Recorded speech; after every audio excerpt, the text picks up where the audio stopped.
All right. Hi, everyone, and welcome to this week's Hangout on Air for all the Google partners in Northern Europe. Thank you so much for dialing in, and welcome back to some of you, and welcome to this session for all the new ones. My name is Jonas. I am an account manager here at Google in the Google Marketing Solutions team, and I work for the Danish market. And I'm here with Alexandra, who a lot of you have seen by now, I believe. I hope so, as a standing. Follow this coming back, and you will most probably see a lot more of me. So I'm Alexandra, as Jonas said. I am also an account manager for the Google Marketing Solutions team, and I work within the Belgian markets. So there you go. All right, perfect. Right. So let's jump right into it. So today we do not have any updates on trainings. So we will just jump right into the agenda for today. Yeah. So we're going to talk a little bit about click-to-message ads, or what some people know as message extensions, just to clear the confusion, because even me, I'm a bit confused with this. And then we're going to go into the World Cup. Yeah, very big event coming up. Very big event coming up for the whole summer. It's every 4 years. So there's something that is a big opportunity for advertisers, and just, it's a big event, especially for, I would say, Sweden, Denmark, Belgium. Of course, Belgium, up and coming, forever and always. So this year it's especially big, especially because in Denmark we didn't go 4 years ago. So happy about that, especially being here in Ireland and beating Ireland. So, damn, underdog. So, all right, and then we're gonna go into a Q&A at the end. So like every time we're gonna answer the questions. So feel free to just post them throughout the session here. All right. Cool. Click-to-message ads. So I'm not sure how many people are familiar with this, but one of the many extensions we have is called message extension. And basically, this is what you see here on the screenshot. And the idea behind this is that we want to make it possible for customers to get in touch with your business. So we did a survey a few years ago that actually showed that 65% of consumers, they were willing to, or they would like to engage with businesses when it came to completing a task, such as getting information about a product or just booking an appointment, scheduling it. So we decided to implement this thing called message extension, which is basically like the call extension, but it just shows you a text symbol, and you can click on it and it will open your message ad or app, sorry, not just all ads here, but the message app will be opened, and then it will be pre-filled with any kind of information that you have put, and then of course the customer can kind of modify this text. You have to think of it as like a convenient thing. Personally, I'm not a big caller. And also, like, you're on the go, you're in the bus, metro, whatever. Sometimes it's just easier to send a text. And it actually really helps the user or the audience if you kind of guide them along the way of what they can text you for. So adding a call to action, in your extension is quite important. So the example here is to text us for an appointment. Let the searcher know what they can text you for. That makes it just much more convenient and smoother. Definitely, yes. Yeah.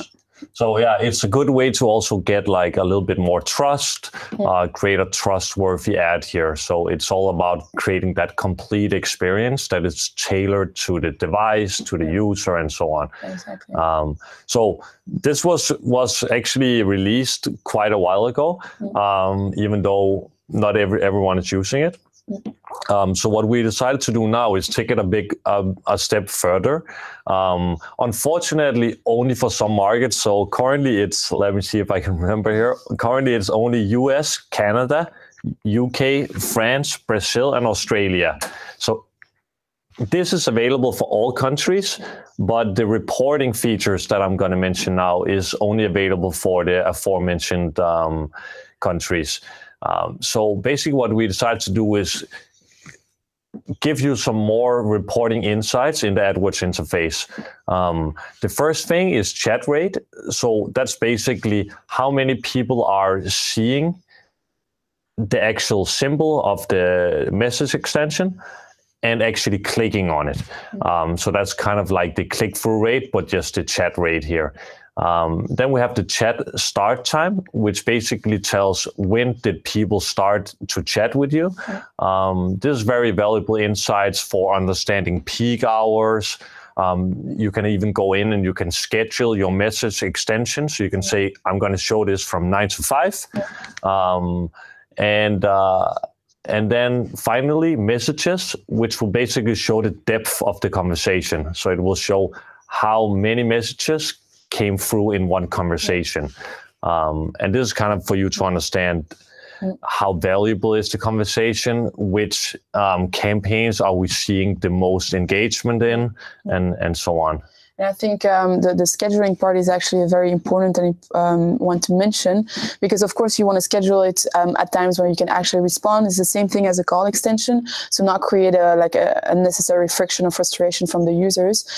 So even if it's only like 2 hours a day that you have like a chat moment or something opportunity, put it in there. It's always like a more relevant access to the user. Just like for any extensions, the more extensions you have on your ads, the more information you're giving the users, the more ways you give them to or her to interact with your business.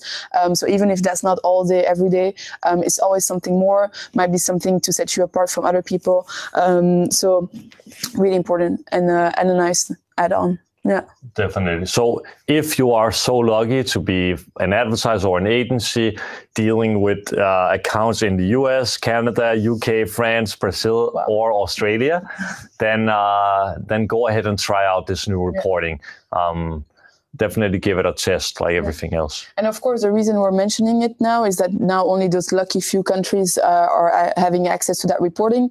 That is only a first stage, first phase. That means that there's going to be a rollout to our market soon. So maybe the sooner you get on it, you test it out, the better, and then know that these features will come up as well. Cool. All right. So let's jump to the more exciting part, which is the World Cup. Exciting for, I mean, half the population, I guess. I still had to Google a lot of things about it, which I will not mention because I will lose all my respect, my football respect if I do.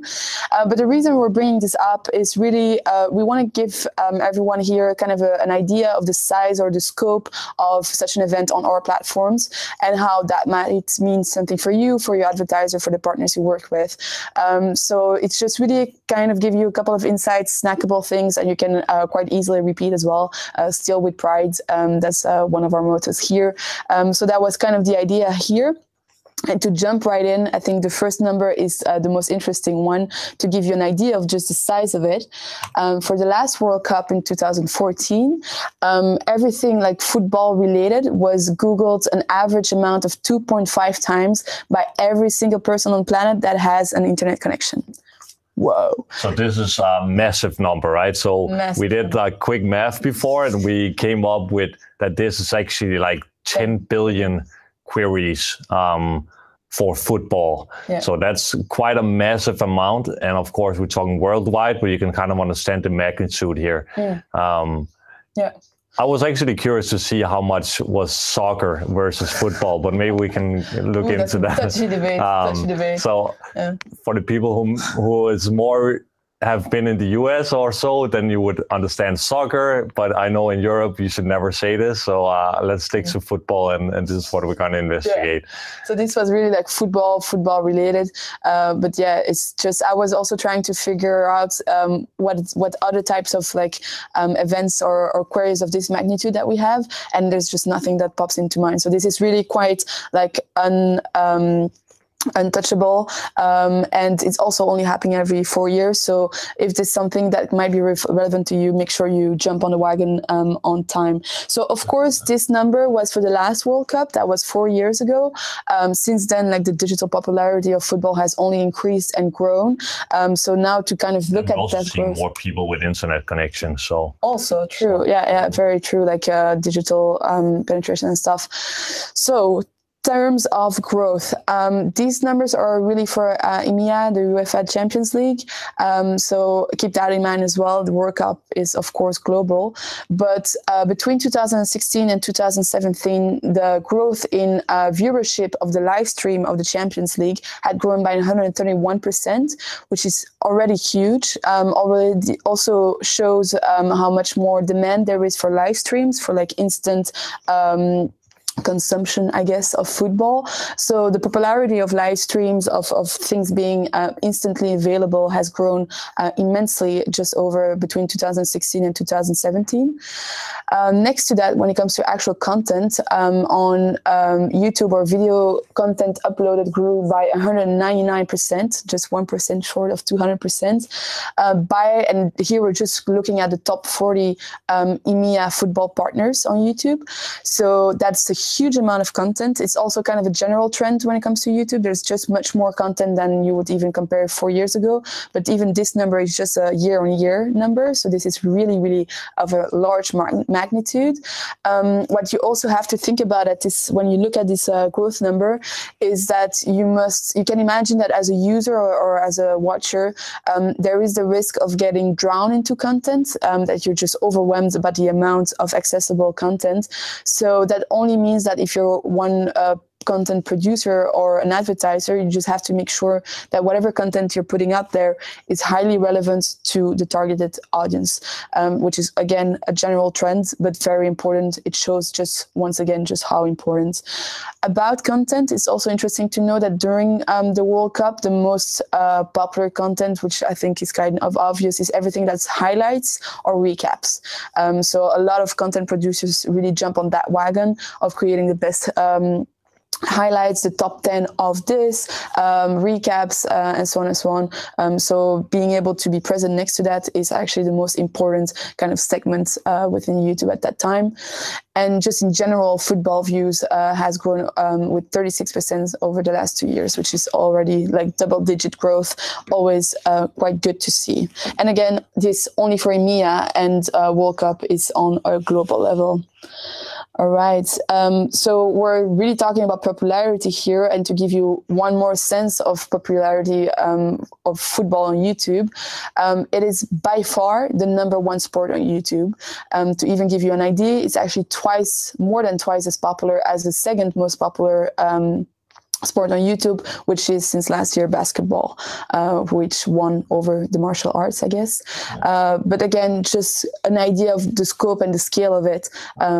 Football is really huge. What we see here is really the worldwide aspect of football or soccer, right? So we see that many of the other sports are maybe more niche in certain regions, whereas football is really a worldwide thing here. So definitely it's a big thing. It's not just during World Cup, it's in general, it's a big thing, but during the World Cup, you actually have a chance to kind of leverage this a little bit.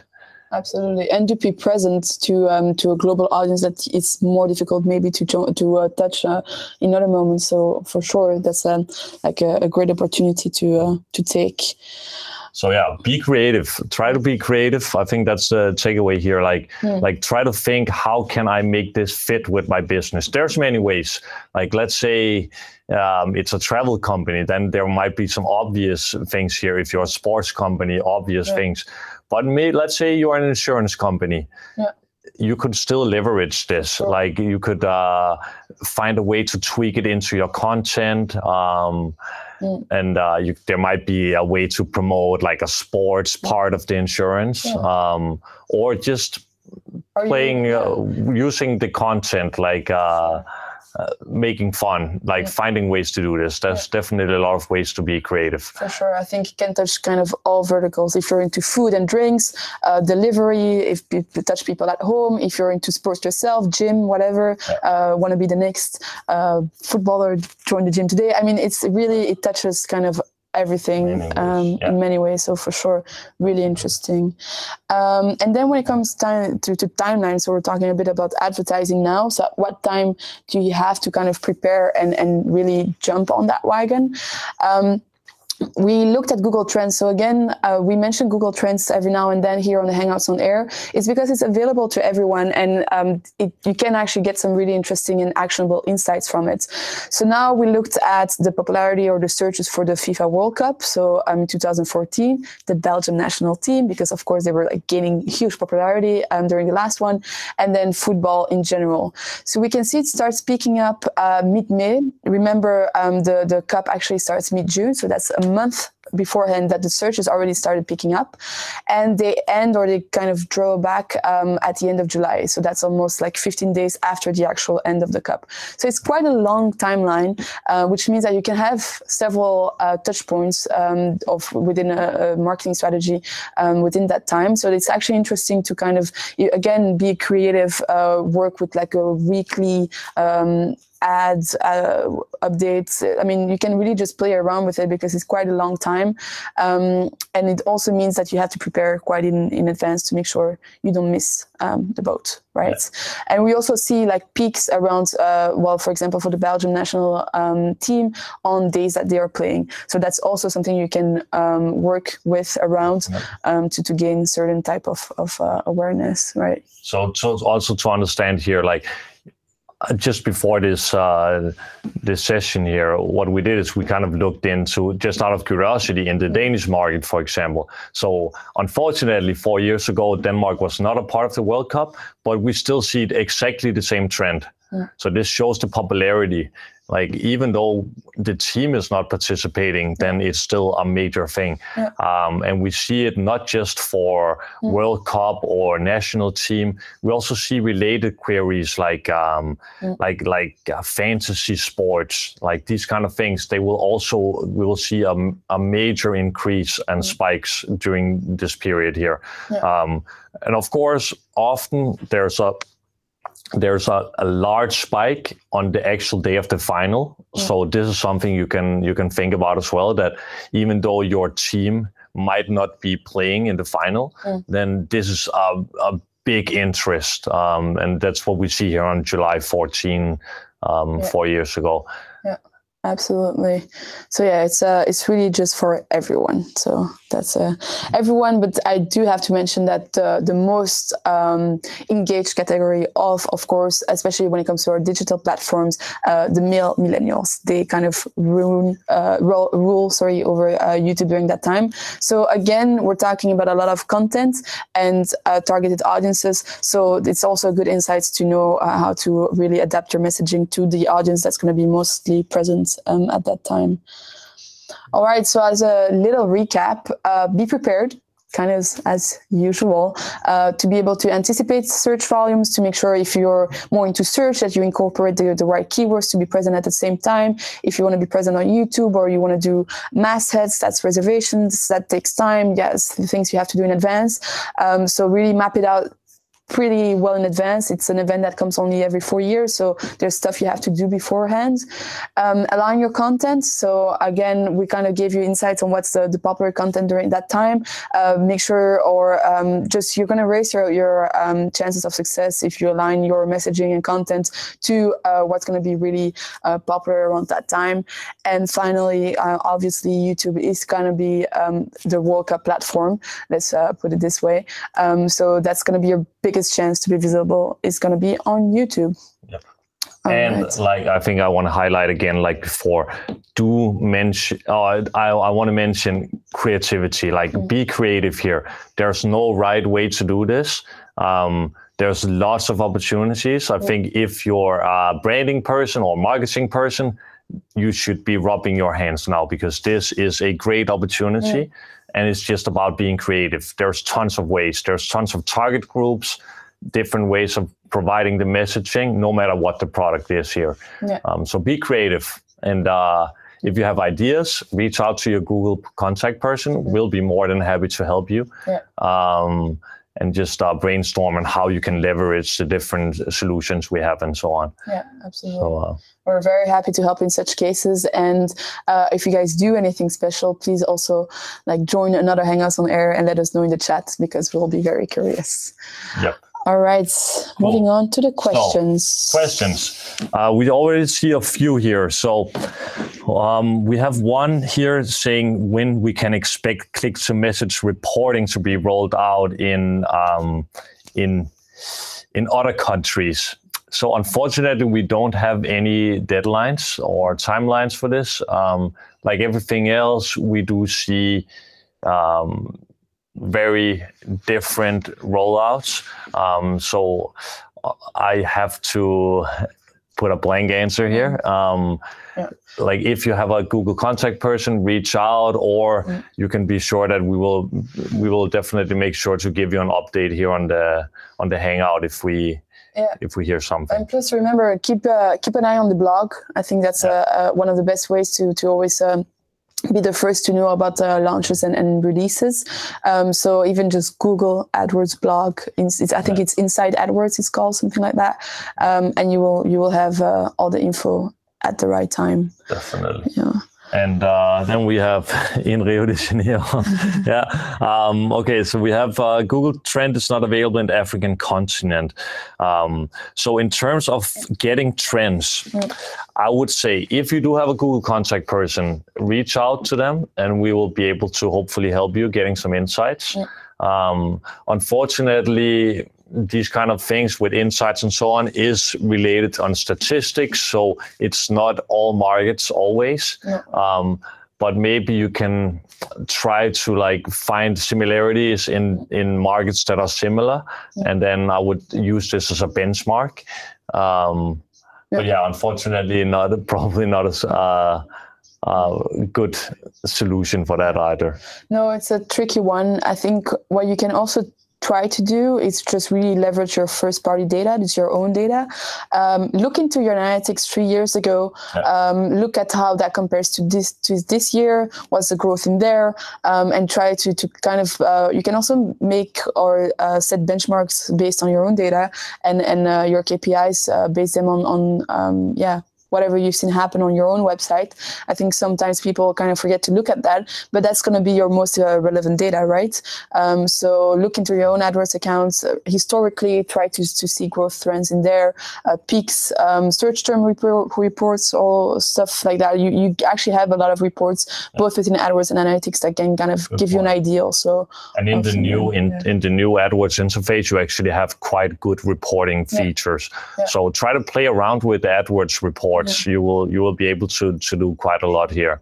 I think the question is also about audiences. Just look at your audience manager and your audience insights, both in AdWords and analytics. It's really interesting because you always get the breakdown of like affinity and in-market categories of people within your list. So that's the most relevant audience to you again.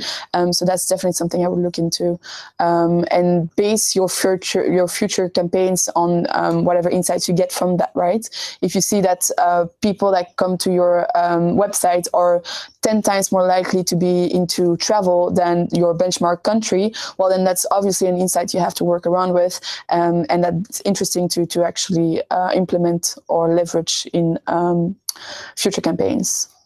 Definitely. Yeah. So play around with this, use market insights as well, consumer insights. And yeah, like play around with it, give it a go, and otherwise, reach out to us or the Google contact person or our support, and we'll be able to help you as best as we can. And you're welcome at the answer. All right. I think that's it. Thank you so much, everyone, for dialing in. We're going to be back in exactly 2 weeks from now. So, Right. I wish you a great day and see you in 2 weeks. Yeah. See you then. Bye. Bye.